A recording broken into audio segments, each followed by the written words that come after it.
Hello and a warm welcome to TBC News, our top stories. Continue with emphasis on peace.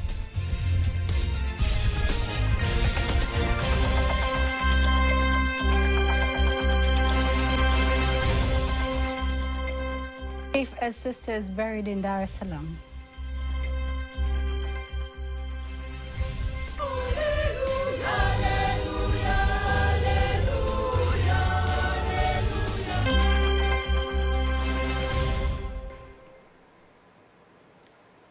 Good evening, I am Teddy Mparanyanga. You can also follow us live via YouTube channel TBC Online, and also get all the latest news through our Instagram, Facebook and X pages at TBC Online. President of Zanzibar and Chairman of the Revolutionary Council, Dr. Hussein Ali Mwinyi, urges Muslims and all citizens to continue praying for the lasting peace in the country as it gears up for general elections next month. President Mwinyi made the plea in Zanzibar at the special prayer for the nation held at Ijtimai Markaz Kiangas Mosque in Zanzibar, saying it is important to pray for peace in the country before, during and after elections.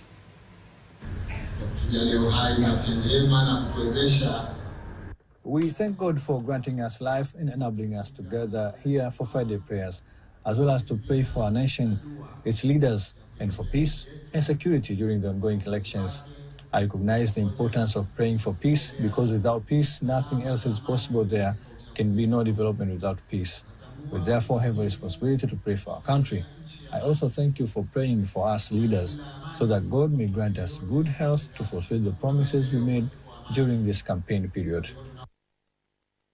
On his part, Sheikh Ahmis Chaban Hamis from Mufti's office emphasizes on peace in order to have a prosperous life. On the next story, Chama cha Mapinduzi CCM presidential candidate Samia Suluhu Hassan, CCM Zanzibar presidential candidate Dr. Hussein Ali Mwinyi, and other leaders have held special prayers at the grave of the first Zanzibar president, the late Abeid Aman Karume, in Kiswandui, Zanzibar. Alhamdulillah Rabbil Alameen wa salatu wa salamu ala Rasulillahi Sayyidi sallallahu alayhi wa sallam. اللهم تقبل منا إنك أنت السميع العليم وتب علينا إنك أنت التواب الرحيم ربنا آتنا في الدنيا.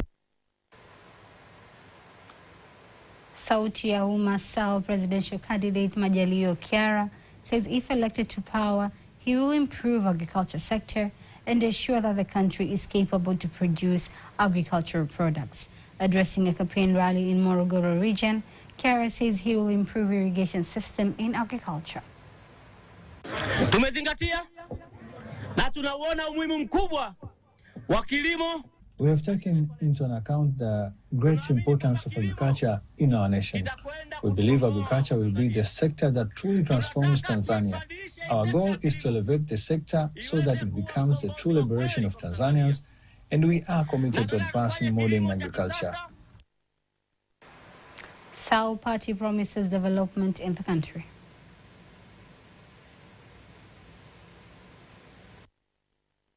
Endapo Tanzania watatupa ridhaa.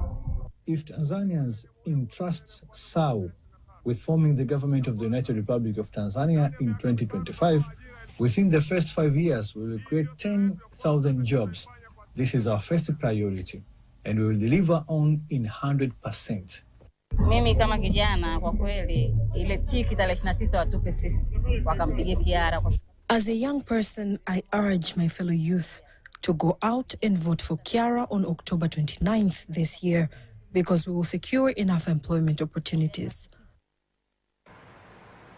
ACT Wazalendo Zanzibar presidential candidate Othman Masood Othman says if elected as Zanzibar's president, he will review all investors' contracts. Othman made the remarks in Chokocho in South Pemba when he was speaking to elders as part of his campaign. Sera yetu iko wazi kwamba sisi mkazo mkubwa. Our policy is clear. First, we aim to empower citizens economically. Second, we want them to actively take part in the economy, not just wait to be supported. And in today's segment of Beyond the Ballot, we explore the profile of Ada Tadeb presidential candidate George Busungu. Mwanza, in the northern part of Tanzania, is a region renowned for many activities, but mainly for mining and fishing, which drives its economy. 68 years ago in Nyamagana district, George Gabriel Busungu was born. Today, he stands as a contender for the presidential seat through ADA Tadea political party. Like many other children of his generation, when he reached the age to start school, Busungu began his education journey in Mwanza, later advancing to higher institutions across the country and abroad. Baada ya pale nikaenda chuo cha elimu ya biashara Dar es Salaam. Nikaenda chuo cha ushirika Moshi. After that, I joined a College of Business Education in Dar es Salaam, the Moshi Cooperative University, later Mzumbe University in Morogoro. I furthered my studies at Boston University in the United States, and then at ESAMI, the Eastern and Southern African Management Institute in Arusha. In 1967, Mwalimu Julius Kambarage Nyerere announced the Arusha Declaration, a political framework intended to steer Tanzania towards socialism.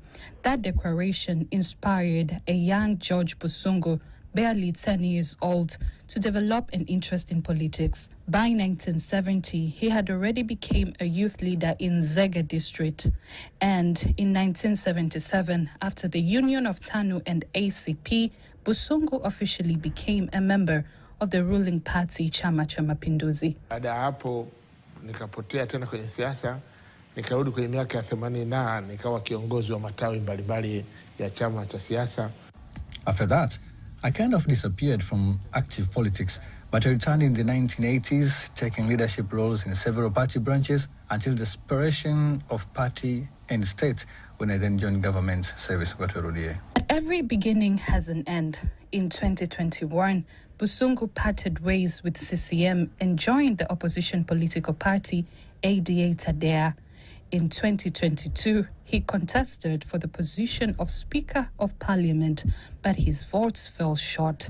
Now, ahead of the 2025 general election, George Busungu is seeking the presidency, carrying the hopes of his party and promising to lead Tanzania for the next 5 years. Nini maana mapinduzi ya njano? Tumeyakata katika sehemu tatu. The meaning of the Yellow Revolution is divided into 3 parts. First, a revolution of thoughts. Second, a technological revolution. And lastly, an economic revolution. We don't just want to transform the way people think. We want to transform technology. Our party manifesto even includes plans to build a technological city. This is George Gabriel Busungu contesting for the presidency under ADA Tadea ticket. The Tanzania Investment and Special Economic Zones Authority, TISEZA, has signed a strategic partnership agreement with the Tanzania Commercial Bank, TCB, aiming at enhancing access to financial services for investors operating under the authority. Speaking during the official signing ceremony held in Dar es Salaam, Director General of TISEZA, Gilad Terry, emphasized the importance of the collaboration, noting that the partnership marks a key step in supporting investors with efficient financial solutions. Makubaliano haya yatakuwa katika nyanja mbalimbali. These agreements will cover various areas, including expanding access to financial services and promoting both domestic and foreign investments. This means that when an investor comes seeking exemptions and incentives provided by TISEZA, they should also know that excellent financial services are available through our partner bank, TCB. On his part, the Chief Executive Officer of TCB, Adam Mihayo, highlighted the bank's commitment to expanding its portfolio beyond traditional banking services to now cater for the need of investors. We are glad for the opportunity to serve as a partner bank. Let me assure you, we have the capacity, we have sufficient capital, a wide network, and the ability to serve both our people and investors effectively. The partnership is expected to strengthen the investment environment in Tanzania by streamlining access to banking and financial services within special economic zones and other areas under TISEZA's jurisdiction. Climate change is no longer a distant threat. It is a reality that demands action from every individual, community, and nation. Around the world, the call to safeguard our environment grows louder. urging us to embrace conservation as shared responsibility. And in Tanzania, one district is showing how collective action can make a real difference. Caroline Maleo has more. Karagwe is a district located in the Kagera region, blessed with fertile soils and 2 rainy seasons, making lush greenery dominate every corner of the land. Environmental conservation has become a vital tool for the well-being of the people in this district, which is famously known for its thriving coffee and banana farms. The culture of protecting the environment is nurtured from home and extended all the way to schools.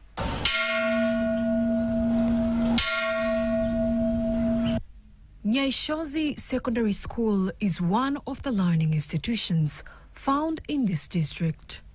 Its compound is beautifully adorned with tall trees that give the school a distinctive and breathtaking appearance. Indeed, it is a sight so attractive and refreshing to the eyes of every visitor who steps into this space. The locals often say one drop alone cannot tie a bundle, meaning this success is not the effort of one person. Our school has encouraged the issue of irrigation so that it can make sure that the trees maintain the greenish color. The first way that I can advise the society is that there should be various people that can provide enough education to the community so as it can get to be aware about the importance of planting trees. It is the product of collective action in the fight against climate change. The only thing about our school in conserving the environment is by making students to teach students and the teachers to organize teachers to conserve the environment by making irrigation and planting the new trees in case some of the trees they are destroyed, whatever. We conserve the environment by planting another new trees. Our school has enforced the different rules according to the maintenance of trees, whereby we do have most of the resources and the equipment which are used in irrigation in different seasons, whatever it's too much sunshine, but our trees do develop well. The school is owned by the Karagwe District Cooperative Union, and in fact, the cooperative's 7th principle clearly emphasizes environment stewardship. In alignment with this, Goal 13 of the Sustainable Development Goals calls for the urgent action to combat climate change and protect the environment. Caroline Maleo, TBC News. 4 religious sisters of Carmelite Missionary of St. Teresa of the Child Jesus, who died in a car accident earlier this week in Mwanza region, have been laid to rest in Dar es Salaam. The funeral service was led by Archbishop Jude Thaddeus Ruwaichi. The accident occurred when the vehicle carrying 5 religious sisters and their driver collided with a lorry as they were on their way to Mwanza Airport for a journey to Dar es Salaam. The 5 who died in the accident were Sister Lilian Kapongo, Superior General of the Carmelite Missionary, Sisters of St. Teresa of the Child Jesus, Sister Narina, Secretary General of the Congregation, Sister Damaris Matheka, Sister Stella Maris, and their driver. The sisters had been in Kahama, Shinyanga for the perpetual profession of 3 of their members held last Saturday.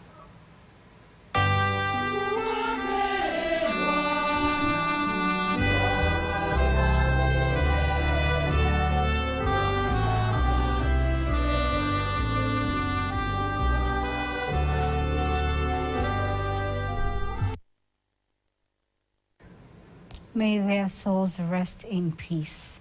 And on to the next story. As Malawi waits for the results of the general election, my colleague Caroline Maleo has spoken to Florence Mwale for more updates. Thank you so much, Teddy Mparanyanga. Now on a Zoom call, we are joined with Florence Mwale, who is a journalist from the Times Group in Malawi. Florence, you're mostly welcome. Thank you very much for having me. Can you tell us, with regards to the ongoing general elections in Malawi, what is the current situation now? Well, Malawians went to vote on September 16.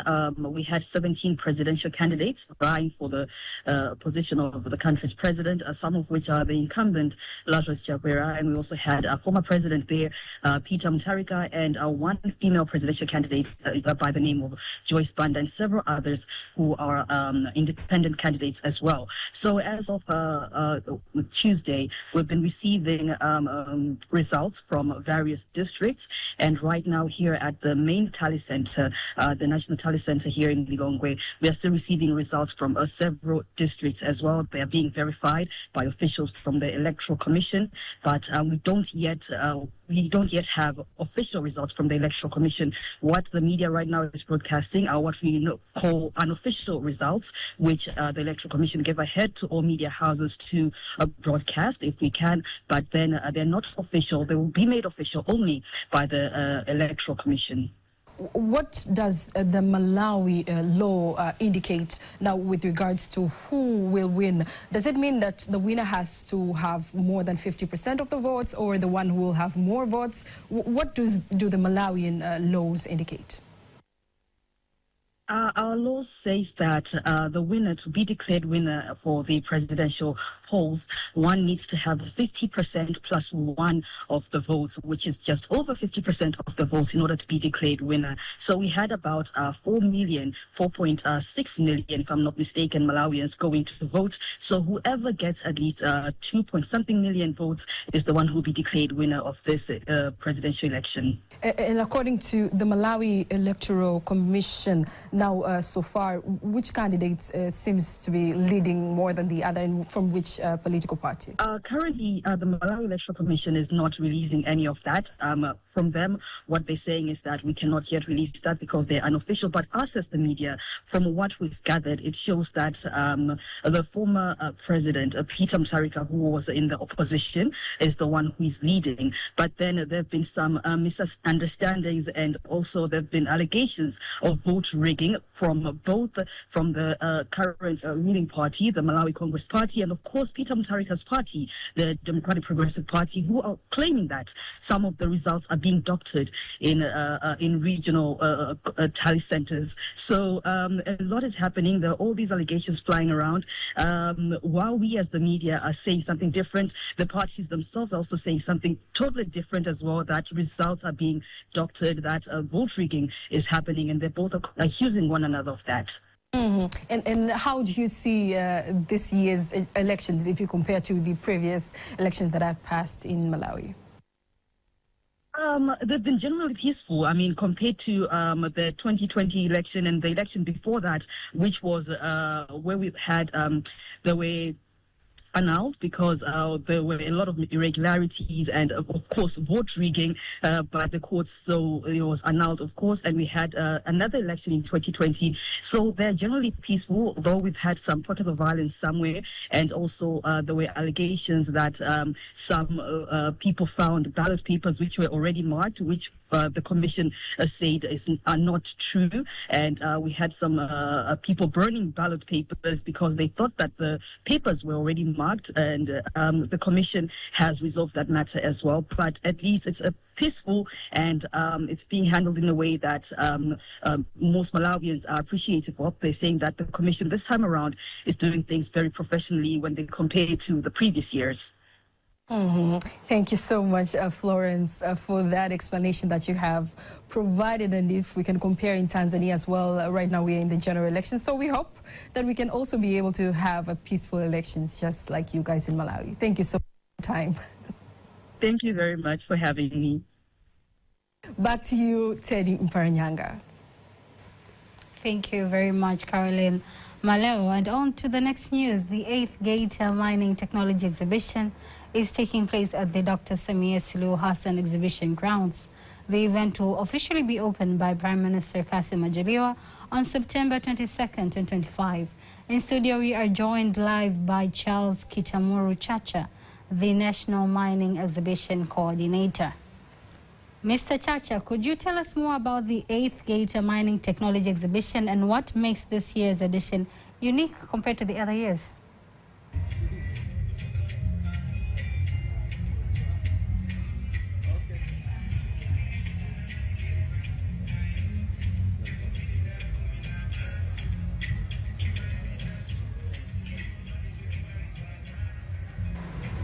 Mr. Chacha, can you hear me? Hello? Tell us more about the 8th Geita Mining Technology Exhibition and what makes this year's edition unique compared to the other years.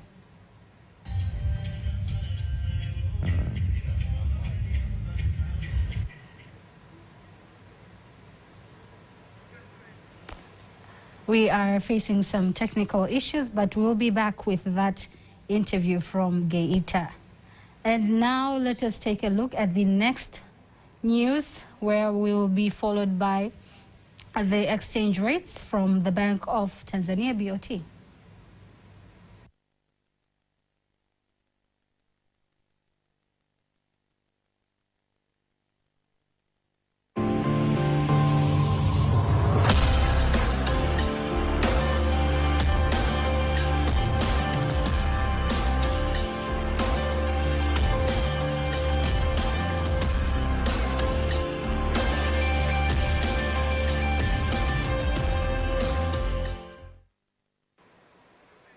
Back to the local news, we have the lack of right of communication strategy on sexual reproductive health to young people has been the main cause to various challenges faced by youth that hinder their full involvement in the economic development activities. Speaking to TBC News in Dar es Salaam, DSW Programs Manager Winnie Mwine outlines how organization in collaboration with the government has managed to integrate sexual reproductive health education with entrepreneurship. Since she insists the integration has not only created business platform for various young women, but also improved fruitful in educating the society on sexual reproductive health.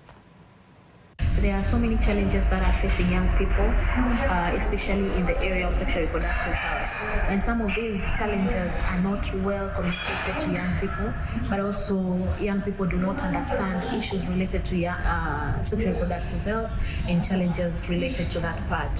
So in DSW, we have a project called Power, where we build capacity of entrepreneurship, women entrepreneurship, and we build their capacities by training them, develop business proposals, but also we want them to build their businesses in relation to sexual reproductive health. So there is a very good linkage between health facilities and the entrepreneurs. So we also have others who are they have an application that has information on sexual reproductive health, nutrition, and issues concerning mental health. But within the app, there are linkages to the doctors, specific doctors. So when someone goes through the application, she or he may understand the issues that they are facing, but also get information and then see which kind of physician or the doctor they need to see. On the other hand, some of the beneficiaries of the project say the project has been a game changer to them as entrepreneurs and plays a key part in educating the society on sexual reproductive health. So basically at Power Project, we are being empowered as youth to develop product, but also to come up with solution to empower the society at large, especially the youth and women in family planning and mostly cases for the sexual reproductive health. Power Project has helped me to reshape my business. It has helped me to be able to know most areas that I wasn't really good at and how to link the two in order to actually solve the issues of sexual reproductive health within the nation, but also improve economic empowerment for the people that we're trying to reach at the same time. To make sure that they find markets, they learn digital ways of doing businesses. So we did several trainings, several coaching, including linking them with other organizations or other enterprise or other businesses, people who are doing business already. Sexual reproductive health issues are a major crisis in Africa, characterized by maternal and newborn deaths, widespread sexually transmitted infections, STIs, and significant unmet needs for contraception and family planning. In case you missed any of our stories, you can always go to our YouTube channel at TBC Online and watch anytime, anywhere across the globe. Up next is Sports News.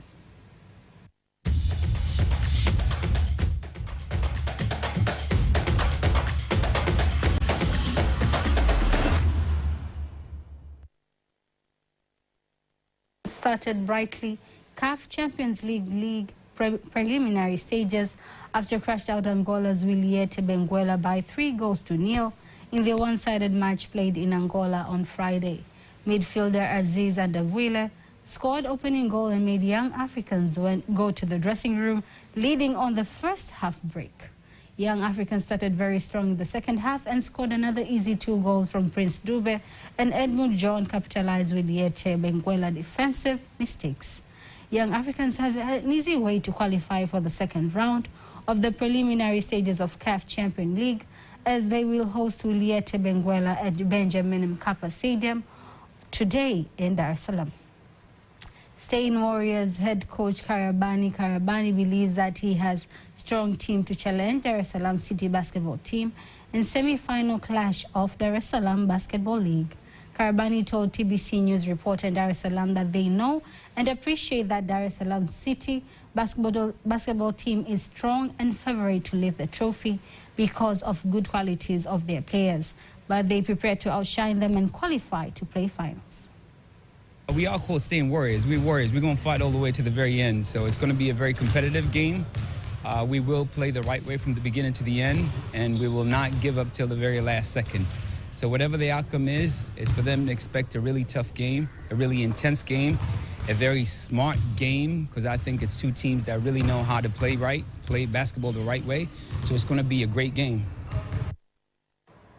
Teams participating in Dar es Salaam Basketball League have been displaying outstanding performance in their matches, indicating that the league will produce quality players for Tanzania basketball national teams. That is sports news, and now before we conclude the news bulletin for tonight, let's take a look at the weather forecast for the next 24 hours. Hello there, this is 24 hours weather forecast from Tanzania Meteorological Authority. Starting from tonight, 9 p.m. For tonight, the entire country is expected to be dry, and cooler temperatures are still expected over most parts of the country, especially over southwestern highlands, of which the lowest minimum temperature is expected to reach 10 degrees centigrade over Njombe region. For tomorrow, wind is expected to flow at the speed of 30 kilometers per hour over Lake Tanganyika, Lake Rukwa, Lake Nyasa, and the entire coast, and at the speed of 40 kilometers per hour over Lake Victoria Basin. And this comes with an advisory of severe weather, of which Tanzania Meteorological Authority has issued an advisory of short period of strong winds reaching 40 kilometers per hour and large waves reaching 2 meters over some areas of Lake Victoria Basin. Necessary measures and precautions should be taken. Now let us see of the weather details, and this is what we expect for tomorrow. For Tanga and Pembe and Unguja ISOs, we expect particle condition, rain showers over few areas and sun periods. Dar es Salaam and Pwani including Mafia ISOs, we expect particle condition, light rain showers over few areas and sun periods. And for the remaining parts of the country, we expect particle condition and sun periods. Now let us take a look at the next 4 days of the forecast. Dar es Salaam, we expect light rain. Dodoma, we expect sun periods. Mbeya, we expect sun periods. Mwanza, we expect thunder showers on 22nd and 24th of September. Kilimanjaro, we expect sun periods. Morogoro, we expect light rain. Arusha, we expect sun periods. And that's all for today. Make sure to catch up again tomorrow. My name is Mariam Faris. Bye-bye. And that is all we have for tonight. Do not miss our next bulletin in Kiswahili at 11 p.m. On behalf of the whole team, I am Teddy Mparinyanga. Have a lovely, lovely weekend ahead.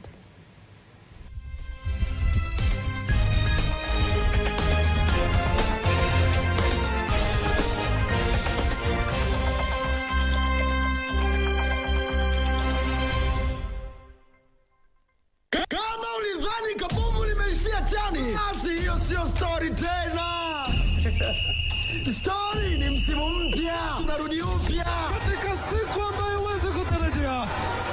Ubingwa unakuja kwa nguvu kwake. Ligi kuu ya NBC msimu wa 2025-2026 unakujia tena kupitia TBC Taifa. Yani raha ya masikio inaanza tena. TBC Taifa itakutangazia michezo yote, tukianza na ngao ya jamii, kisha bumper to bumper, tukihesabu mechi 240 za msimu kwenye sikio lako. Usikose kufuatilia michezo yote hii bashara kupitia TBC Taifa, huku TBC Online nayo ikihakikisha mambo haya